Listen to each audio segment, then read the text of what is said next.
तो हर जगह पे इस पॉइंट में जो इलेक्ट्रिक फील्ड है, हम ये नहीं कहेंगे इस पॉइंट में भी वो इलेक्ट्रिक फील्ड है, नहीं। क्यों? क्योंकि डायरेक्शन बदल रहा है। यहां से फील्ड लाइंस इस तरह से बाहर की तरफ निकल रहा है, इस तरह से। तो इस जगह पे इलेक्ट्रिक फील्ड का डायरेक्शन ऐसा होगा, इस जगह पे इलेक्ट्रिक फील्ड का डायरेक्शन ऐसा होगा, यहां पर इलेक्ट्रिक फील्ड का डायरेक्शन ऐसा होगा। तो हर जगह पे इलेक्ट्रिक फील्ड का डायरेक्शन अलग अलग है। और इलेक्ट्रिक फील्ड चूंकि एक वेक्टर क्वांटिटी है, तो दो इलेक्ट्रिक फील्ड्स को, जैसे यहाँ इलेक्ट्रिक फील्ड और यहाँ इलेक्ट्रिक फील्ड, दोनों को सेम होने के लिए दोनों का मैग्नीट्यूड के साथ साथ डायरेक्शन भी सेम होना होगा। तो क्लियरली दिख रहा है डायरेक्शन सेम नहीं है, तो इलेक्ट्रिक फील्ड अलग अलग है। लेकिन हमने तो बात किया था कि ये जो फ्लक्स है, ये flux is equal to electric field dot area vector. ये हम तभी यूज कर सकते हैं जबकि इलेक्ट्रिक फील्ड उस एरिया पे कांस्टेंट हो। तो क्या हम यहां पर कह सकते हैं कि d phi is equal to E dot d s? चलिए देखते हैं। तो इलेक्ट्रिक फील्ड अलग हो, लेकिन एक बहुत बहुत छोटे से एरिया के लिए, बहुत छोटा सा एरिया, इनफाइनाइटेसिमल एरिया, इसके लिए जो फील्ड होगा इसके हर एक पॉइंट में, वो कांस्टेंट हम मान सकते हैं, क्योंकि बहुत बहुत बहुत छोटा एरिया है। तो यहां पर छोटा सा फ्लक्स जो होगा, उसके लिए आप इस इलेक्ट्रिक फील्ड को कांस्टेंट मान सकते हैं, इतना सा सरफेस में। तो ये तो हो गया यहां का फ्लक्स, लेकिन हमें तो टोटल फ्लक्स चाहिए होगा। तो हम कहेंगे टोटल फ्लक्स जो होगा, टोटल फ्लक्स कैसे पता करेंगे?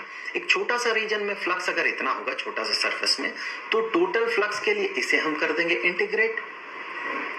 तो इसे इंटीग्रेट करने का मतलब होगा ई डॉट डी एस को इंटीग्रेट करना। ई डॉट डी एस को हमने कर दिया इंटीग्रेट।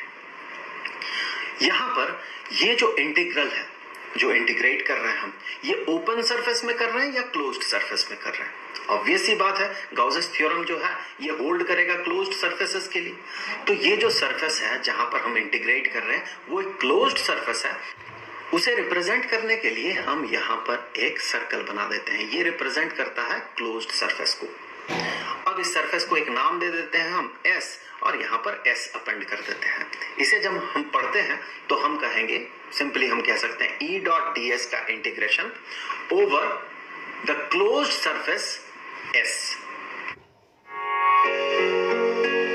आपके पास करियर ऑप्शंस की कमी नहीं है, पर अगर आपने ये सोचा है कि आप, वैसे इस पूरा जो पूरा एक्सप्रेशन है, इसका एक नाम है, इसी को कहा जाता है surface integral of electric field. देखिए, इलेक्ट्रिक फील्ड का सरफेस इंटीग्रल, तो यही जो एक्सप्रेशन है इसी का नाम है surface integral of electric field. और चूंकि ये क्लोज्ड सरफेस में हम इंटीग्रेट कर रहे हैं, इसीलिए ओवर द क्लोज्ड सरफेस। यहां से आप समझ सकते हैं कि यहां इस रीजन में जो सरफेस इंटीग्रल होगा, इस छोटे से रीजन में डीएस एरिया में, वो होगा ई डॉट डी एस। तो उसका सरफेस इंटीग्रल इतना होगा। लेकिन surface integral over the whole closed surface, पूरा का पूरा क्लोज्ड सरफेस में, वो हो जाएगा इतना। तो ये जो सेकंड स्टेटमेंट है, इसका मतलब ये निकल के आता है कि surface integral of electric field over the closed surface, जिसे कि हम कहते हैं closed surface integral of electric field, जिसे हम ऐसे रिप्रेजेंट करते हैं, और ये बराबर हो जाएगा 1 over epsilon not into the charge enclosed के। सो ये Q ओवर एप्सिलॉन नॉट के बराबर हो जाएगा। देखिए ये क्या है, ये है टोटल फ्लक्स, और हमने इससे पहले ही बात किया था फर्स्ट स्टेटमेंट में कि टोटल फ्लक्स इसके बराबर होगा। तो ऑब्वियस सी बात है, ये जो है इसके बराबर होगा। सो ये था गाउसेस थ्योरम। अगले वीडियो में हम गाउसेस थ्योरम को प्रूव करेंगे। तो इस वीडियो को यहीं खत्म किया जाए, मिलेंगे आपसे अगले वीडियो में। तब तक के लिए खुश रहें, गुड बाय।